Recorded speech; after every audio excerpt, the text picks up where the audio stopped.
ఇది వచ్చేసి uncut diamond set అండి. మనము డైమండ్ సెట్స్ ఈ మధ్య ఎక్కువగా కొంటున్నారు. ఒక 10-15 ఇయర్స్ బ్యాక్ అన్కట్ డైమండ్స్ చాలా ఎక్కువగా వచ్చేవి. కాకపోతే ఈ అన్కట్ డైమండ్స్ ఎవరు తీసుకోవాలి అనే దానికి వీడియో చివరి వరకు చూడండి. తప్పకుండా ఏదో ఒక రోజు మీరు గోల్డ్ కొనుక్కున్నప్పుడు మాత్రం ఇది ఖచ్చితంగా ఉపయోగపడుతుంది. నేను ఇది నా అన్కట్ డైమండ్ సెట్ తీసుకునేటప్పుడు తులము 26,000 ఉంది. ఇది వచ్చేసి 32 గ్రామ్స్ ఉంది. నాకు అన్కట్ డైమండ్స్కి వచ్చేసి 50,000 రూపీస్ వేశారు. ప్రస్తుతం మనకి డైమండ్స్కి అన్కట్ డైమండ్స్కి సపరేట్గా వేస్తూ ఉంటారు.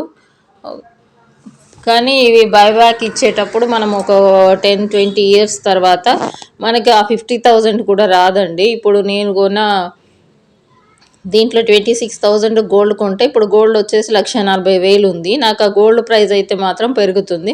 కానీ ఈ డైమండ్స్ అన్కట్ డైమండ్స్ మాత్రం పెరగవు. చాలామంది గమనించట్లేదు అది.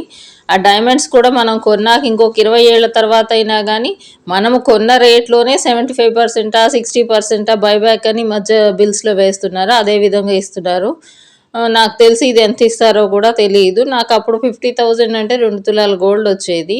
సో బాగుంటాయి అన్కట్ డైమండ్స్ బాగానే ఉంటాయి. కాకపోతే ఏంటంటే 1-2 ఒక 20-30 తులాస్ ఉన్న వాళ్ళకి మాత్రం నాకు తెలిసి ఎక్కువ స్టోన్స్ అనేది తీసుకోవద్దు. మనకి ఏదైనా అవసరమైనప్పుడు తీయాలన్నా అట్లీస్ట్ తాకట్టు పెట్టుకోవాలన్నా కూడా ఈవెన్ డైమండ్స్ బ్యాంక్లో కూడా పెట్టుకోరండి. ఎందుకంటే అదే 18 క్యారెట్స్ గోల్డ్ మాత్రమే ఉంటుంది.